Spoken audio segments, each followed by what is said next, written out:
Whoosh, आपका spaceship लगभग पहुंच गया है। लेटेस्ट टेक्नोलॉजी की वजह से अब आप हमारे सोलर सिस्टम के किसी भी प्लैनेट का सफर पहले से कहीं ज्यादा तेजी से कर सकते हैं।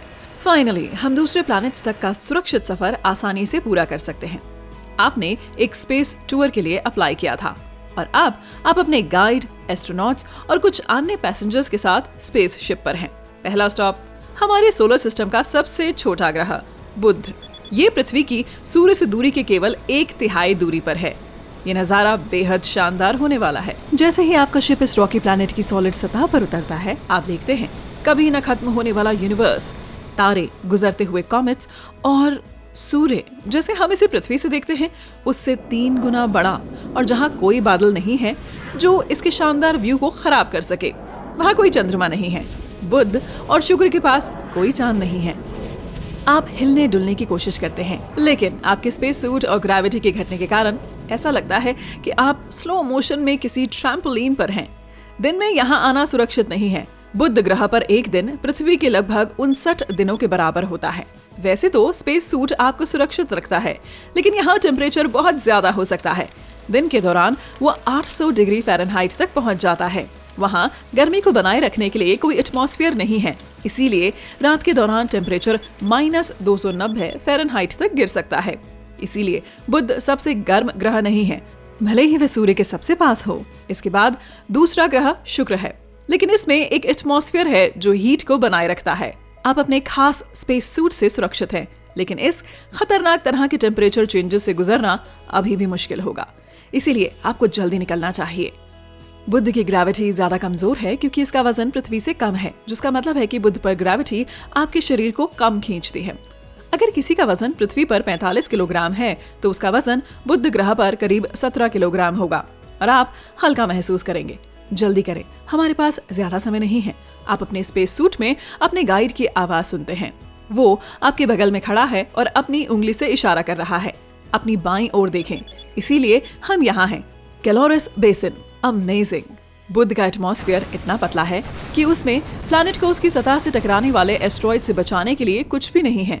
हमारे सोलर सिस्टम में यहाँ सबसे ज्यादा क्रेटर हैं। यही वजह है कि ये आपको चांद की याद दिलाता है। और अब आप कैलोरस बेसिन को देख रहे हैं, जो पूरे सोलर सिस्टम में सबसे बड़ा इम्पैक्ट क्रेटर है, जो लगभग 4 अरब साल पहले कम से कम 60 मील लंबे किसी ऑब्जेक्ट के कारण बना था।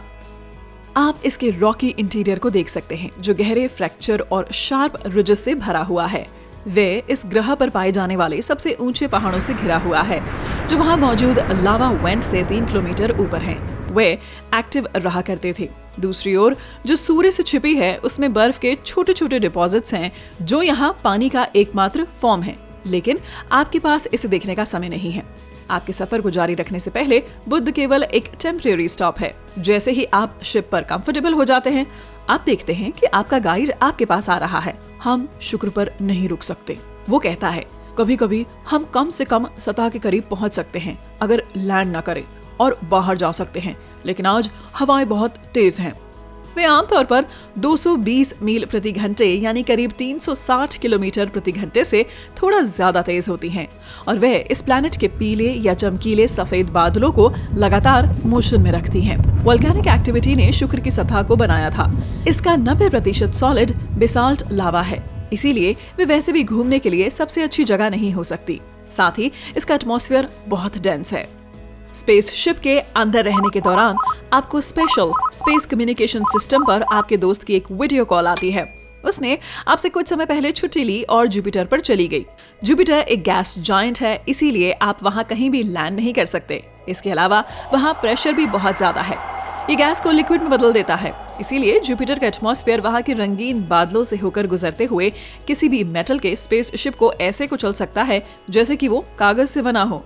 विजिटर्स इसे अपने स्पेसशिप से देखने के लिए और ऊपर से तस्वीरें लेने के लिए ज्यादातर डे ट्रिप लेते हैं।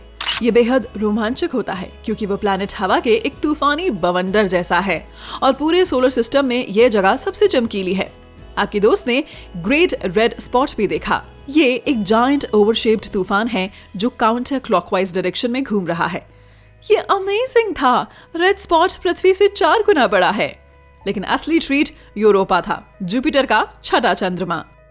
वैज्ञानिकों का मानना है कि ये युवा है क्योंकि इसकी सतह चिकनी और अनछुई है। यूरोपा एक बड़ी समुद्री दुनिया है जिसमें जीवन के लिए सभी सही इंग्रेडिएंट्स हैं जिन्हें हमने अभी तक खोजा नहीं है। वो आपको ऐसे टूर्स भी ऑफर करते हैं जहां आप ये पता लगाने की कोशिश करते हैं कि बर्फ की मोटी शेल्फ के नीचे कुछ है या नहीं।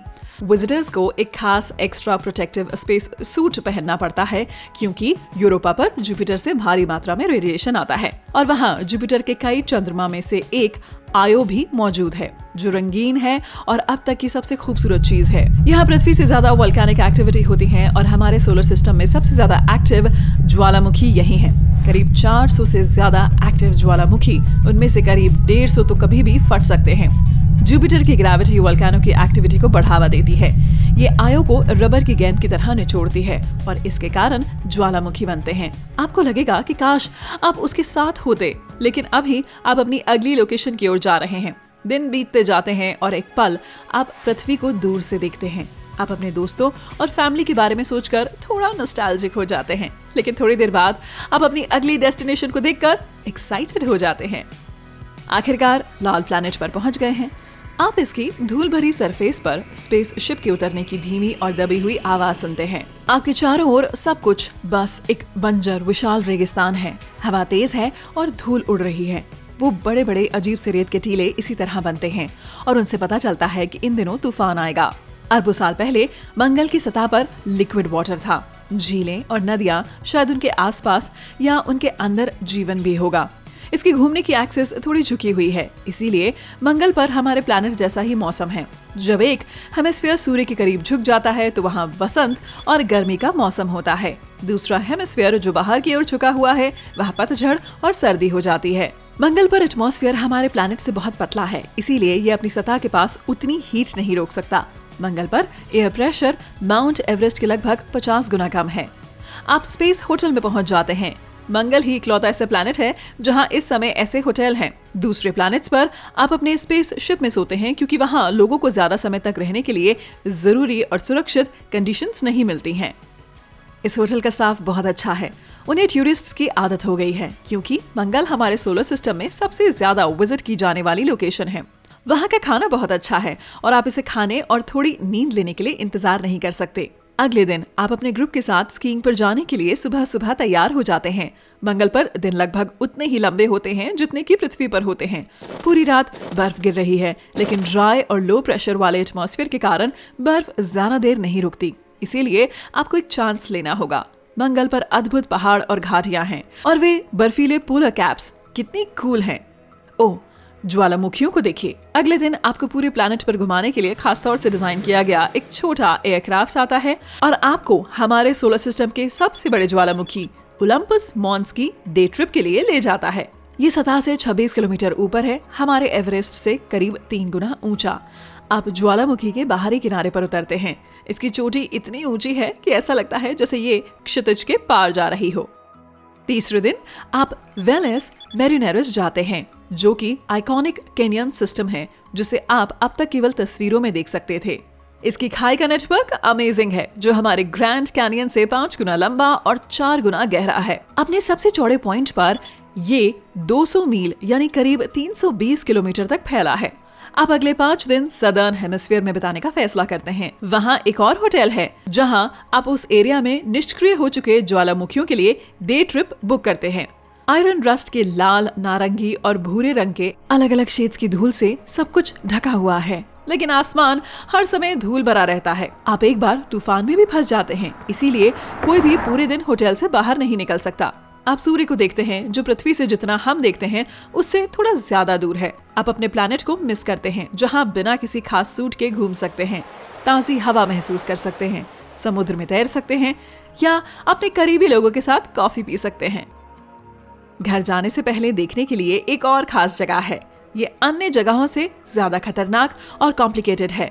सिग्नस तारामंडल केपलर 16b, एक ऐसा प्लैनेट जो 2 तारों के चक्कर लगाता है और जहां 2 सनसेट होते हैं, इसीलिए आपके पास 2 परछाइयां होंगी। ये प्लैनेट गैस और चट्टान से बना है, इसीलिए वहां लैंड करना थोड़ा मुश्किल होगा, लेकिन नया एडवेंचर इंतजार कर रहा है और अब यहाँ से जाने का समय हो गया है।